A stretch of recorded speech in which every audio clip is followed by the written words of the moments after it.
नमस्कार, जनप्रभात सुपरफास्ट में आपका स्वागत है। मैं हूं हेमेंद्र सिंह। नजर डालते हैं आज की सुर्खियों पर। तांडव वेब सीरीज विवाद पर सूचना एवं प्रसारण मंत्रालय में आज बैठक हुई। मंत्रालय के सूत्रों ने बताया कि क्रिएटिव फ्रीडम के नाम पर कानून व्यवस्था को बिगाड़ने की अनुमति नहीं दी जा सकती। मंत्रालय जल्द ही इस पर कोई बड़ा फैसला लेगा। वेब सीरीज तांडव विवाद पर बसपा प्रमुख मायावती ने भी बयान दिया। उन्होंने कहा कि धार्मिक और जाति भावना को आहत करने वाले कुछ दृश्यों को हटा देना उचित होगा। इससे देश में कहीं भी शांति, सौहार्द और आपसी भाईचारे का माहौल खराब नहीं होना चाहिए। गणतंत्र दिवस के दिन किसानों द्वारा निकाली जाने वाली ट्रैक्टर रैली के खिलाफ याचिका पर सुप्रीम कोर्ट ने सुनवाई 20 जनवरी तक टल गई है। अब इस मामले पर सुनवाई 20 जनवरी को होगी। कोर्ट में दिल्ली पुलिस की ओर से ये याचिका दायर की गई है। सुप्रीम कोर्ट ने सुनवाई के दौरान संकेत दिया है कि किसानों की ट्रैक्टर रैली पर प्रशासन रोक लगा सकता है। अगर कोर्ट की ओर से रोक लगाई जाएगी तो इसका संदेश गलत जाएगा। अदालत ने कहा कि प्रदर्शन की अनुमति पर दिल्ली पुलिस को खुद फैसला लेना है। सुप्रीम कोर्ट द्वारा ट्रैक्टर रैली के मामले में दखल न देने को किसान नेताओं ने अपनी जीत बताया है। किसान नेता सतनाम सिंह पन्नू ने कहा है कि पुलिस और केंद्र सरकार इस मामले पर बात करें, हम शांतिपूर्ण तरीके से अपनी रैली निकालेंगे। आंदोलन के बीच किसान नेता गुरनाम चढ़ूनी पर 10 करोड़ रुपए लेने और कांग्रेस के साथ मिलकर हरियाणा सरकार गिराने की डील का आरोप लगा है। राजनीतिक दलों के साथ चढ़ूनी की गतिविधियों पर किसानों की एक कमेटी बनाई गई जो 3 दिनों में अपनी रिपोर्ट देगी। कांग्रेस नेता राहुल गांधी ने एक बार फिर मोदी सरकार पर हमला बोला है। राहुल ने मोदी सरकार पर किसानों की पूंजी हड़पने का आरोप लगाया है। राहुल ने कहा कि अपने दोस्तों का 8,75,000 करोड़ का कर्ज माफ करने वाली मोदी सरकार अन्नदाताओं की पूंजी साफ करने में जुटी है। सोशल मीडिया प्लेटफॉर्म व्हाट्सएप द्वारा लाई गई नई प्रोजेक्ट पॉलिसी को लेकर दिल्ली हाईकोर्ट में सुनवाई हुई। सुनवाई के दौरान कोर्ट ने याचिकाकर्ता की दलील पर कड़ी टिप्पणी की। कोर्ट ने कहा कि आपकी निजता प्रभावित हो रही है तो आप व्हाट्सएप को डिलीट कर दीजिए। यूपी विधान परिषद चुनाव के लिए भाजपा के सभी 10 प्रत्याशियों ने नामांकन दाखिल कर दिया है। प्रत्याशियों में deputy CM doctor Dinesh Sharma, स्वतंत्र देव सिंह समेत कई दिग्गजों के नाम शामिल हैं। नामांकन के दौरान सीएम योगी सहित कई पदाधिकारी मौजूद रहे। केंद्रीय शिक्षा मंत्री रमेश पोखरियाल निशंक ने वेबिनार के जरिए छात्रों को संबोधित किया। इस दौरान पोखरियाल ने शिक्षा नीति पर प्रकाश डाला। उन्होंने कहा कि यह नीति पूरे शिक्षा क्षेत्र को बदलने के लिए निर्देशित है। साथ ही उन्होंने छात्र छात्राओं के सवालों का जवाब भी दिया। केंद्रीय शिक्षा मंत्री ने जेईई और नीट जैसी प्रतियोगी परीक्षाओं के सिलेबस को लेकर बड़ी घोषणा की है। उन्होंने कहा कि छात्रों को केवल सीबीएसई बोर्ड परीक्षा और सीबीएसई बोर्ड के पाठ्यक्रम 2021 पर आधारित अन्य परीक्षाओं के लिए संशोधित पाठ्यक्रम का अध्ययन करना होगा। महाराष्ट्र की 14,234 ग्राम पंचायतों की 12,711 सीटों पर 15 जनवरी को हुए चुनाव की गिनती जारी है। अभी तक के रुझानों में सत्ताधारी शिवसेना आगे चल रही है, लेकिन बीजेपी कांटे की टक्कर देती नजर आ रही है। इसके अलावा 1523 सीटों पर प्रत्याशी निर्विरोध चुने गए हैं। भारत सरकार ने तेजस की खरीद के बाद अब MiG-29 और सुखोई 30 की खरीद की दिशा में कदम बढ़ा दिया है। सरकार की तरफ से जल्द ही 21 MiG-29 विमानों के लिए रिक्वेस्ट फॉर प्रपोजल जारी किया जाएगा, जिससे वायुसेना में मिग विमानों की संख्या बढ़कर 59 हो जाएगी। कर्नाटक में आगामी विधानसभा चुनाव से पहले सियासी उठापटक शुरू हो गई है। कांग्रेस नेता सिद्धारमैया ने दावा किया है कि आरएसएस येदियुरप्पा को मुख्यमंत्री पद से हटाना चाहती है। उन्होंने कहा कि येदियुरप्पा को इस साल अप्रैल महीने में हटा दिया जाएगा। कोहरे और ठंड के बीच दिल्ली एनसीआर के विभिन्न शहरों की वायु गुणवत्ता गंभीर से लेकर बेहद खराब श्रेणी के बीच बनी हुई है। दिल्ली के कई इलाकों में वायु गुणवत्ता सूचकांक 400 के पार दर्ज किया गया है। वहीं एनसीआर के क्षेत्रों में गाजियाबाद में प्रदूषण सबसे अधिक रहा। पंजाब और हरियाणा में कई स्थानों पर सोमवार को न्यूनतम तापमान में मामूली बढ़ोतरी आई है। इससे लोगों को ठंड से थोड़ी राहत मिली है। चंडीगढ़ में न्यूनतम तापमान सामान्य से 2 डिग्री अधिक दर्ज किया गया है। यहाँ 7.2 डिग्री सेल्सियस तापमान दर्ज किया गया है। राष्ट्रीय सड़क सुरक्षा माह की शुरुआत करते हुए केंद्रीय मंत्री नितिन गडकरी ने दावा किया है। उन्होंने कहा है कि हमने 2025 से पहले सड़क दुर्घटनाओं से जान जाने के मामले में 50% कमी लाने का संकल्प लिया है। इसमें लोगों की सहायता ली जाएगी, तभी ये पूरा हो पाएगा। पश्चिम बंगाल की मुख्यमंत्री ममता बनर्जी ने नंदीग्राम से चुनाव लड़ने का ऐलान किया है। उन्होंने कहा है कि वो अपनी परंपरागत सीट भवानीपुर और नंदीग्राम से चुनाव लड़ेंगी। बता दें कि नंदीग्राम शुभेंदु अधिकारी का गढ़ माना जाता है, जो हाल ही में बीजेपी में शामिल हुए हैं। पाकिस्तान के सिंध को अलग देश बनाने की मांग को लेकर लोगों ने प्रदर्शन किया। प्रदर्शन के दौरान उनके हाथ में पीएम मोदी समेत कई विदेशी नेताओं की तस्वीरें दिखाई दी। प्रदर्शनकारियों ने विश्व के नेताओं से अपील की है कि सिंध को अलग देश बनाने में मदद करें। महाराष्ट्र के कैबिनेट मंत्री नवाब मलिक के दामाद समीर खान को कोर्ट में पेश किया गया है, जिसमें कोर्ट ने समीर खान को 14 दिन की न्यायिक हिरासत में रखने का आदेश दिया है। बता दें कि एनसीबी ने समीर खान को ड्रग मामले में 13 जनवरी को गिरफ्तार किया था। तमिलनाडु में आगामी विधानसभा चुनाव को लेकर सियासी सरगर्मियां तेज हो गई हैं। इसको लेकर तमिलनाडु के सीएम के पलानीस्वामी आज दिल्ली पहुंच रहे हैं। इस दौरान वो पीएम मोदी से मुलाकात कर राज्य में गठबंधन को अमली जामा पहनाने पर चर्चा कर सकते हैं। कोरोना महामारी के चलते इस बार आगामी गणतंत्र दिवस पर बाघा अटारी बॉर्डर पर बीटिंग रिट्रीट का आयोजन नहीं किया जाएगा। सीमा सुरक्षा बल के सूत्रों ने बताया कि दैनिक कार्यक्रम के अनुसार झंडा लहराने और उतारने का आयोजन किया जाएगा। आर्थिक तंगी झेल रहे पाकिस्तान पर एक और मुसीबत टूटने वाली है। संयुक्त अरब अमीरात ने पाकिस्तान को $3 अरब का शीघ्र कर्ज चुकाने को कहा है। इससे पहले सऊदी अरब ने कर्ज वाले अपने पैसे मांगकर पाकिस्तान की टेंशन बढ़ा दी थी। कोरोना महामारी को लेकर वैज्ञानिक और औद्योगिक अनुसंधान परिषद ने सर्वे में बड़ा दावा किया है। रिपोर्ट में कहा गया है कि स्मोकिंग और शाकाहारी भोजन करने वालों में संक्रमण का खतरा कम होता है। CSIR ने देश के करीब 40 संस्थानों के जरिए सीरो सर्वे कराया।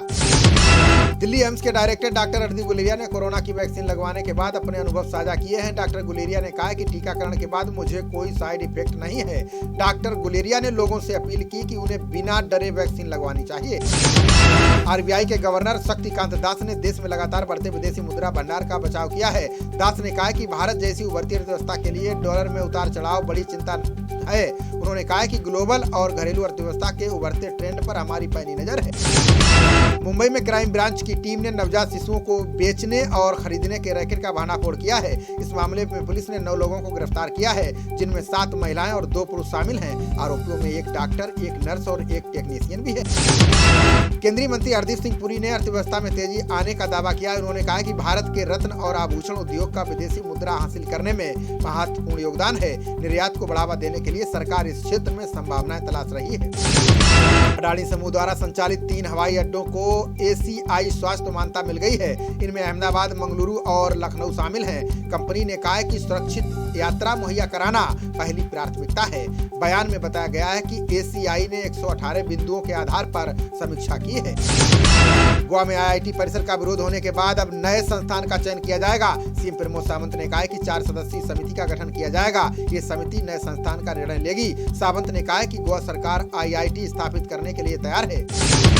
एनसीपी ने अर्णव गोस्वामी और दास गुप्ता के बीच हुई कथित बातचीत पर JPC से जांच की मांग की है। एनसीपी प्रवक्ता महेश तपासे ने कहा है कि मीडिया में कथित बातचीत वायरल हुई है, जिसके अनुसार गोस्वामी को बालाकोट हवाई हमले के बारे में कई गुप्त जानकारियों का पता था।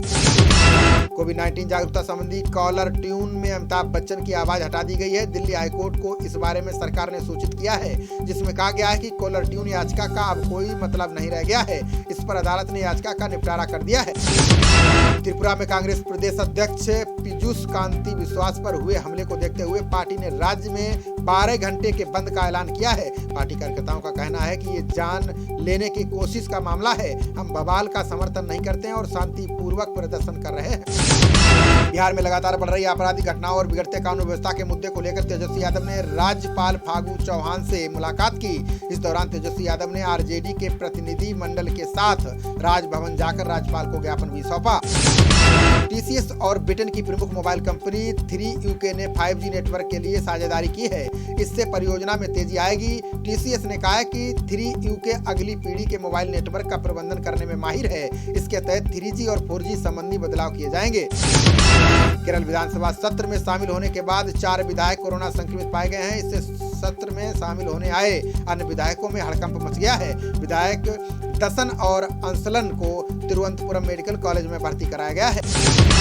ब्रिटेन में अब 70 साल और इससे ज्यादा उम्र के लोगों को भी कोविड-19 टीका लगेगा। PM बोरिस जॉनसन ने कहा है कि आज टीकाकरण अभियान का अहम दिन है। हम उन लाखों लोगों के लिए टीकाकरण अभियान शुरू कर रहे हैं जो कोविड-19 के लिहाज से ज्यादा जोखिम वाले दायरे में हैं। सपा अध्यक्ष अखिलेश यादव ने बड़ा दावा किया। उन्होंने कहा कि भाजपा के विधायक विधान परिषद चुनाव में क्रॉस वोटिंग को तैयार हैं। विधायकों को पता है कि 2022 में कईयों का टिकट कट जाएगा। वही किसानों के मुद्दे पर कहा कि भाजपा से पूछिए कि धान का MSP कहां दिलवाया। यूपी के अमेठी तहसील में पिछले 54 दिनों से वकील हड़ताल पर हैं। DM ने अदालत परिसर में पुलिसकर्मियों की तैनाती कर सुनवाई बहाल करने की कोशिश की। सुनवाई में वकील शामिल नहीं हुए। वकीलों की मांग है कि SDM और तहसीलदार को हटाया जाए। पश्चिम बंगाल के महानंदा वन्यजीव अभ्यारण्य में पहली बार पंछी महोत्सव होगा। इसमें पक्षी प्रेमियों को वन में जाने और विविध प्रकार के पक्षियों को देखने का मौका मिलेगा। ये महोत्सव 20 फरवरी से शुरू होकर 23 फरवरी तक चलेगा। चीन में ई कॉमर्स उद्योग के कर्मचारियों के लिए काम का बोझ जानलेवा साबित हो रहा है। कंपनियों के बर्ताव से कर्मचारी नाखुश हैं। रिपोर्ट के अनुसार कर्मचारियों से एक दिन में 12 घंटे से अधिक काम लिया जाता है, जिससे उन्हें परेशानियों का सामना करना पड़ रहा है। अमेरिका की नवनिर्वाचित उपराष्ट्रपति कमला हैरिस सीनेट से इस्तीफा देंगी। इसके बाद वे 20 जनवरी को नवनिर्वाचित राष्ट्रपति जो बाइडेन के साथ शपथ लेंगी। अब डेमोक्रेट नेता एलेक्स पैडिला सीनेट में हैरिस की जगह लेंगे। गुजरात के बड़ोदरा एक्सप्रेस हाईवे पर धुंध की वजह से 20 से 25 गाड़ियां आपस में टकरा गईं। अभी तक किसी के हताहत होने की खबर नहीं है। वहीं यूपी के रामपुर में शीतलहर से ठंड बढ़ गई है। लोगों का घरों से निकलना मुश्किल हो गया है। मधुबनी में गरीब गुरबा अधिकार मंच ने न्याय रैली निकाली। मंच के कार्यकर्ताओं ने आवास योजना के तहत बकाया राशि जारी करने की मांग की। रैली का नेतृत्व विजय घनश्याम ने किया। लोगों ने मूलभूत सुविधाओं, आवास और शौचालय की भी मांग रखी। गुजरात के दाहोद में लोग गंदा और बदबूदार पानी पीने को मजबूर हैं। गोधरा रोड पर पिछले 1.5 महीने से लगातार गंदा पानी आ रहा है। इस पानी की सप्लाई दाहोद नगर पालिका खुद कर रही है। इसको लेकर स्थानीय लोगों ने नाराजगी जताई है। भारत और ऑस्ट्रेलिया के बीच ब्रिस्बेन में खेले जा रहे आखिरी टेस्ट मैच के चौथे दिन बारिश के कारण खेल जल्द खत्म कर दिया गया। खेल रुकने तक ऑस्ट्रेलिया से मिले 328 रनों के लक्ष्य का पीछा करने उतरी। भारत टीम ने दूसरी पारी में बिना विकेट खोए 4 रन बनाए। भारत के तेज गेंदबाज मोहम्मद सिराज ने टेस्ट क्रिकेट में पहली बार पारी में 5 विकेट लिए हैं। ब्रिस्बेन टेस्ट में ऑस्ट्रेलिया की दूसरी पारी में सिराज ने 73 रन देकर 5 विकेट झटके। इसके अलावा शार्दुल ठाकुर ने भी 4 खिलाड़ियों को पवेलियन का रास्ता दिखाया। ऑस्ट्रेलियाई बल्लेबाज स्टीव स्मिथ ने कहा कि गाबा की जीवंत पिच पर आखिरी दिन भारत के खिलाफ संयम बनाए रखने की जरूरत है। स्मिथ ने कहा कि मुझे लगता है कि हम अच्छी स्थिति में हैं। उन्होंने कहा कि भारतीय खिलाड़ियों ने अच्छा प्रदर्शन किया है। ऑस्ट्रेलिया के पूर्व स्पिनर शेन वॉर्न ने इशारों में टीम इंडिया के गेंदबाज टी नटराजन पर स्पॉट फिक्सिंग का आरोप लगाया है। बता दें कि टी नटराजन ने गेंदबाजी के दौरान 7 नो बॉल्स फेंकी थी। शेन वॉर्न ने कमेंट्री के दौरान इन्हीं गेंदों पर शक जताया है। पाकिस्तान के तेज गेंदबाज मोहम्मद आमिर फिर से अंतर्राष्ट्रीय क्रिकेट में वापसी के लिए तैयार हैं, लेकिन इसके लिए उन्होंने एक शर्त रखी है। आमिर ने कहा है कि पाकिस्तान के लिए फिर से तभी खेलेंगे जब कोच मिसबाह उल हक समेत मौजूदा सपोर्ट स्टाफ हट जाएगा। खबरों का सिलसिला जारी रहेगा। देखते रहिए जनप्रवाद। नमस्कार।